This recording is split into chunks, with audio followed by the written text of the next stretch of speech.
Assalamualaikum warahmatullahi wabarakatuh. Selamat siang, Pak Robi, Bu Endang, dan teman-teman semua. Perkenalkan, nama saya Fadila Salsabila dengan NIM 20 garing 45927 garing PA garing 19958. Izin mempresentasikan seminar kemajuan yang berjudul Sintesis Senyawa Epoksida dari Parahidroksil benzaldehida serta uji aktivitasnya sebagai anti malaria Plasmodium falciparum dengan dosen pembimbing 1, Profesor Dr. Andes Jumina, PhD, dan dosen pembimbing 2, Dr. Denny Pranowo, SSI, MSI. Penyakit malaria merupakan suatu penyakit infeksi yang memberikan morbiditas dan mortalitas yang cukup tinggi di dunia. Menurut laporan dunia WHO tahun 2023, kasus malaria meningkat sebesar 247 juta pada tahun 2021 dibandingkan dengan 245 juta pada tahun 2020. Kasus malaria dilaporkan banyak menimpa negara-negara Afrika. Pada tahun 2022, sekitar 94% dari semua kasus malaria dan 95% kematian bersumber dari wilayah tersebut. Sementara itu, kasus malaria di Indonesia mencapai 94.610 kasus pada tahun 2021. Kasus malaria di Indonesia yang masih tertinggi adalah wilayah timur, yaitu Provinsi Papua, yakni pada tahun 2021 mencapai 86.022 kasus. Sebanyak 92%, bahkan kasus malaria nasional sepanjang tahun 2023 berasal dari tanah Papua dengan persentase 92% dari total kasus di Indonesia. Malaria adalah penyakit parasit yang disebabkan oleh spesies Plasmodium sp. Penyakit ini menyebar melalui gigitan nyamuk Anopheles betina dan dapat menyerang semua kelompok. Plasmodium adalah makhluk hidup bersel satu yang termasuk dalam kelompok protozoa. Jenis-jenis Plasmodium yang dapat menyebabkan malaria pada manusia antara lain Plasmodium vivax, Plasmodium malariae, Plasmodium falciparum, Plasmodium ovale, dan Plasmodium knowlesi. Di antara kelima jenis Plasmodium tersebut, infeksi Plasmodium falciparum yang paling berbahaya karena dapat menyebabkan 90% kematian dari total kematian yang disebabkan oleh malaria. Obat anti malaria memiliki peran yang sangat penting dalam mengendalikan infeksi malaria. Pengobatan malaria selama beberapa dekade terakhir telah bergantung pada obat anti malaria seperti chloroquine, mefloquine, dan kombinasi artemisinin. Namun, kemunculan resistensi obat malaria, khususnya terhadap artemisin dan turunannya, menjadi tantangan besar dalam mengendalikan penyakit ini. Fenomena ini menyebabkan efektivitas obat menurun, meningkatkan resiko penyebaran malaria yang resistan, dan membatasi opsi terapi yang tersedia. Penggunaan ICT saat ini menimbulkan permasalahan baru, yaitu dilaporkan kasus kegagalan terapi pada resistensi ICT pertama di Kamboja bagian barat pada tahun 2008 dan meluas di beberapa negara. Resistensi terhadap pengobatan ICT pada Plasmodium falciparum merupakan masalah yang serius bagi daerah-daerah endemik malaria, di mana adanya resistensi terhadap ICT dapat menghambat program dan mengeliminasi malaria. Tujuan dari penelitian ini yang pertama, melakukan sintesis senyawa alil turunan benzaldehida dengan alil bromida. Yang kedua, melakukan sintesis senyawa epoksida dengan menggunakan MCPBA dari alil turunan benzaldehida yang telah disintesis. Dan yang terakhir, melakukan uji aktivitas senyawa epoksida terhadap Plasmodium falciparum. Manfaat dari penelitian yang pertama memberikan senyawa epoksida turunan benzaldehida sebagai alternatif senyawa obat anti malaria, dan yang kedua memberikan kontribusi penelitian dan pengembangan ilmu pengetahuan untuk masa yang akan mendatang. Senyawa benzaldehida dan turunannya memiliki peranan penting dalam sektor makanan, kosmetik, kimia, dan farmasi karena sifat biologisnya. Salah satu turunan benzaldehida yaitu parahidroksil benzaldehida yang merupakan isomer struktural dari salisilaldehid dengan satu gugus hidroksil pada posisi para dari cincin fenolik. Parahidroksil benzaldehida diisolasi dari Gastrodia elata yang telah lama digunakan sebagai obat herbal Tiongkok. Pada tahun 1985, Matsuyuki Kochi melaporkan para hidroksil benzaldehida sebagai agen antitumor yang larut dalam air tanpa efek samping apapun.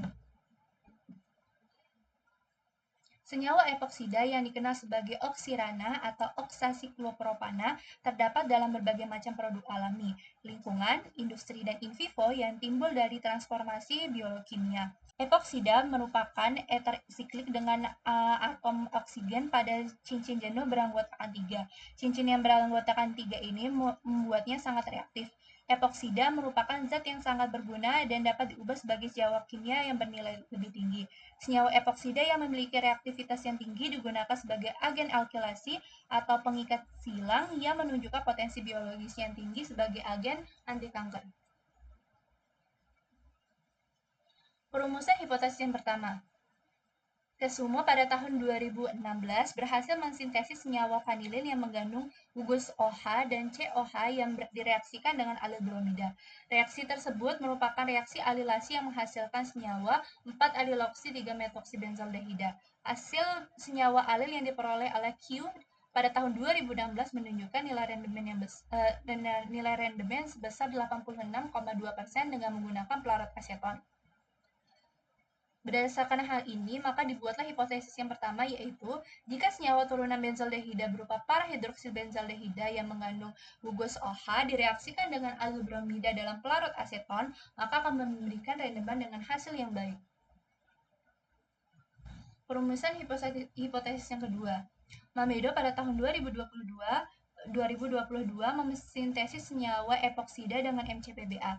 Senyawa MCPBA akan diubah menjadi asam metaklorobenzoat setelah reaksi epoksida yang memiliki asam yang lebih kuat daripada MCPBA.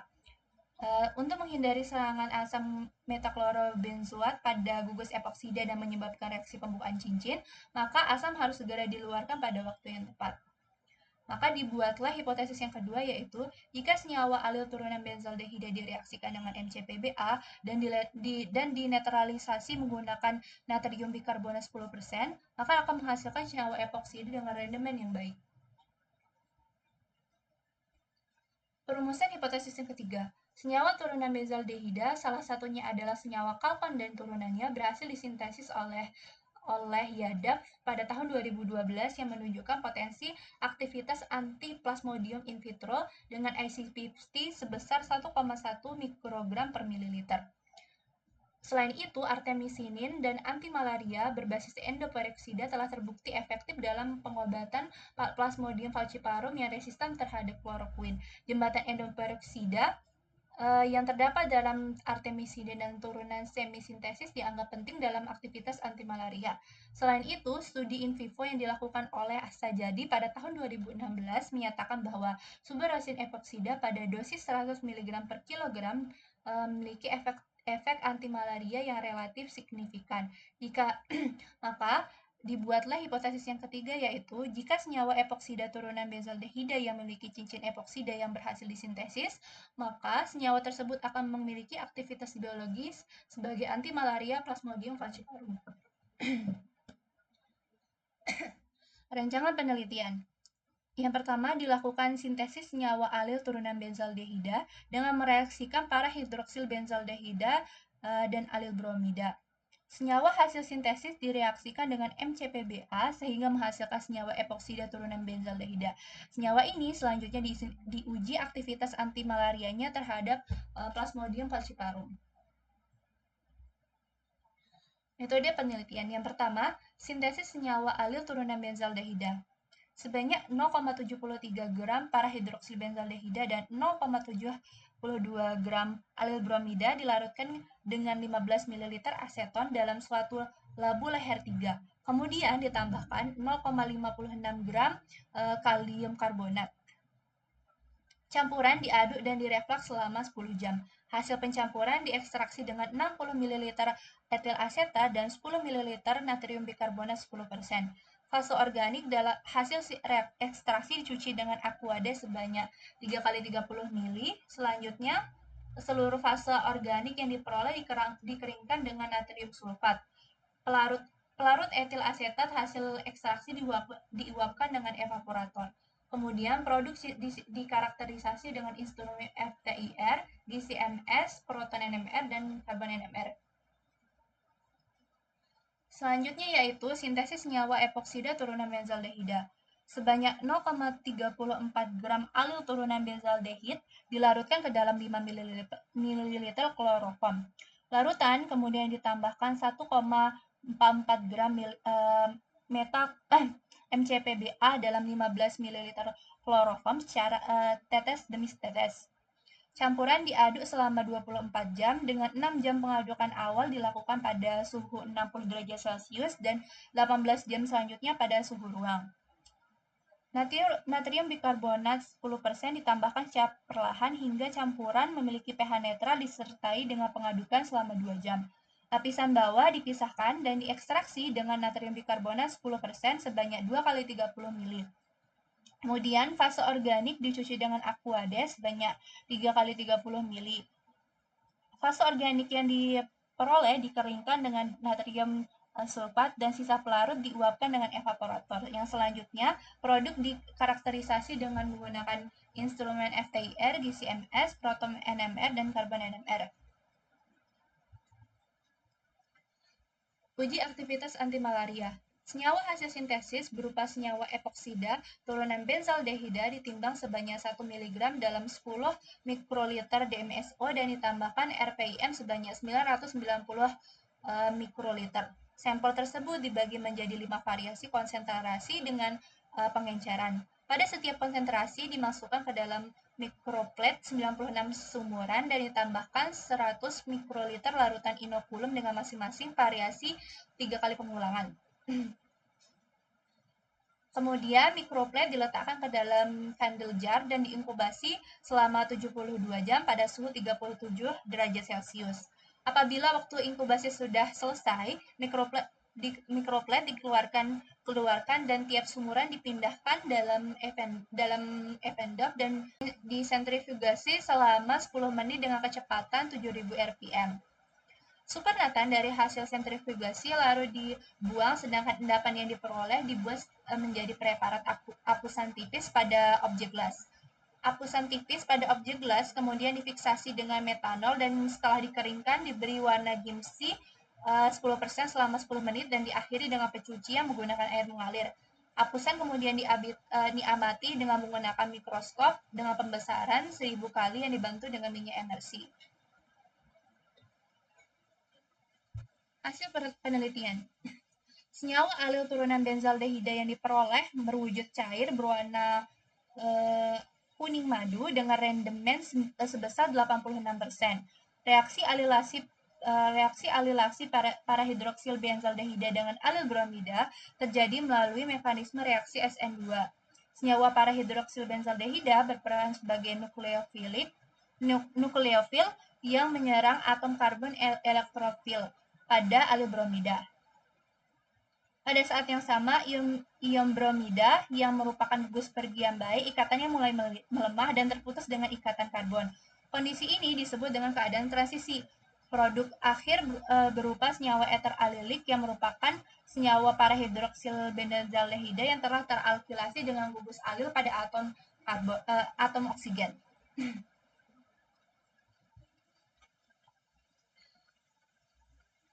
Hasil sintesis senyawa parahidroksil benzaldehida kemudian dikarakterisasi menggunakan GCMS untuk mengetahui kemudian senyawa alil turunan benzaldehida pada masing-masing sampel alil yang diperiksa.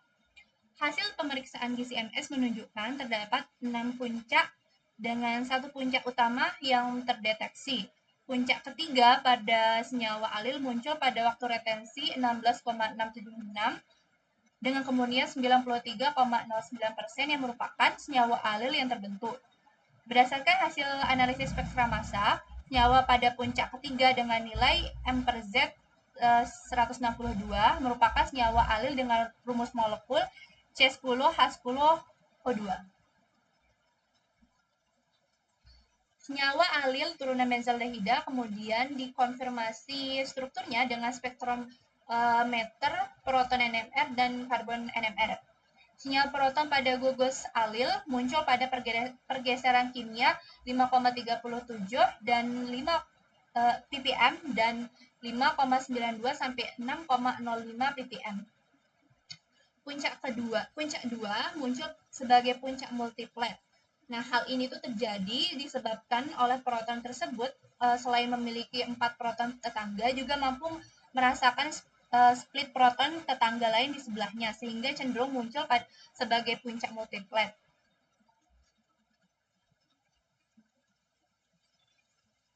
Sinyal pada spektra karbon NMR memberikan 8 sinyal karbon pada senyawa yang telah dikarakterisasi. Sinyal karbon alkena gugus alil ditunjukkan pada pergeseran kimia 69,04 dan 115,07 ppm. Hasil ini memiliki kemiripan dengan yang dilaporkan oleh Bizari dan kawan-kawan pada tahun 2019 yang menunjukkan puncak pada pergeseran kimia 70,2 dan 114,5 ppm. Data tambahan lainnya diperoleh dari hasil analisis spektra FTIR.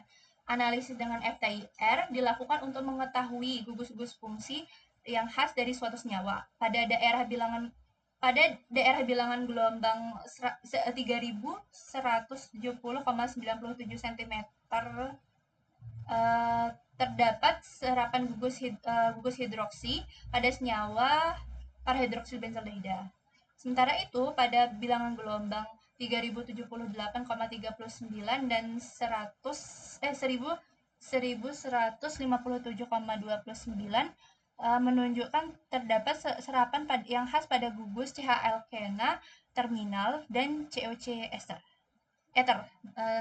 Maksudnya COC ether. Hasil GCMS, FTIR, proton NMR, dan karbon NMR berhasil memberikan konfirmasi terhadap struktur dari senyawa alil turunan benzaldehida sebelumnya. Selanjutnya merupakan sintesis senyawa epoksida turunan benzaldehida. Senyawa epoksida turunan benzaldehida yang berhasil disintesis berwujud cair berwarna merah kecoklatan dengan rendemen sebesar 85%. Reaksi epoksida berlangsung melalui mekanisme satu langkah. Dalam reaksi epoksida, gugus alil dengan karbon CC berperan sebagai nukleofil, sedangkan MCPBA memiliki atom oksigen yang bersifat elektropositif pada gugus karboksilatnya, sehingga bertindak sebagai elektrofil. Gugus alil sebagai nukleofil akan menyerang atom O yang berikatan dengan atom H, sehingga terjadi pergeseran elektron yang menyebabkan pemisahan muatan. Mekanisme reaksi dapat dilihat pada gambar. Selain itu, senyawa MCPBA memiliki potensi oksidatif yang dapat mengalami reaksi samping. Reaksi samping ini meliputi reaksi oksidasi Baeyer-Villiger dari aldehid membentuk gugus ester. Mekanisme reaksi dapat dilihat pada gambar.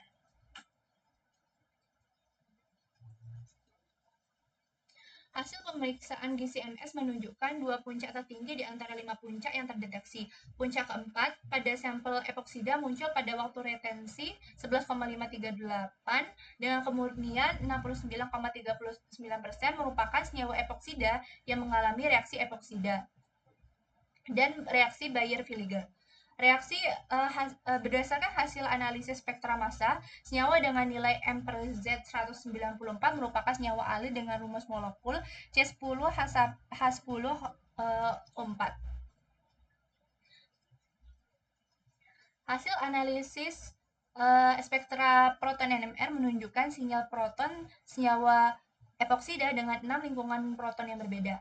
Proton pada cincin epoksida yang pertama puncak 1 dan 2 muncul pada pergeseran kimia 2,73 ppm dan 3,88 ppm. Puncak 1 memiliki satu proton tetangga sehingga muncul sebagai puncak doblet, sedangkan puncak 2 muncul sebagai puncak multiplet. Hal ini terjadi disebabkan oleh proton tersebut selain memiliki 4 proton tetangga juga mampu merasakan split proton terhadap tetangga lain yang di sebelahnya sehingga cenderung muncul sebagai puncak multiplet. Sinyal pada spektra karbon NMR memberikan 8 sinyal karbon pada senyawa yang telah dikarakterisasi. Sinyal karbon epoksida muncul pada pergeseran kimia 44,86 dan 50,49 ppm. Hal ini tidak jauh berbeda dengan dilaporkan oleh Baker pada tahun 2020 bahwa senyawa epoksida muncul pada pergeseran kimia 44,70 dan 50,00 ppm. Hilangnya serapan pada bilangan gelombang 30,78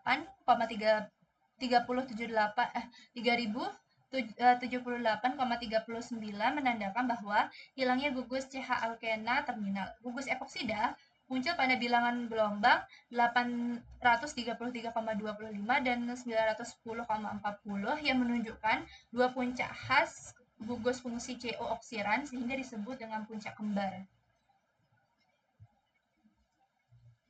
Berdasarkan hasil penelitian, maka didapatkan kesimpulan sementara. Yang pertama, sintesis senyawa alil turunan benzaldehida melalui reaksi antara parahidrosil benzaldehida dan alil bromida menggunakan basa kalium karbonat dalam pelarut aseton menghasilkan rendemen sebesar 86% dengan wujud produk berupa cairan berwarna kuning madu. Yang kedua, sintesis senyawa epoksida turunan benzaldehida melalui reaksi epoksidasi antara senyawa alil turunan benzaldehida dan MCPBA menghasilkan rendemen sebesar 85% dengan wujud produk berupa cairan berwarna merah kecoklatan. Sekian hasil presentasi dari saya. Terima kasih sudah mendengarkan. Assalamualaikum warahmatullahi wabarakatuh.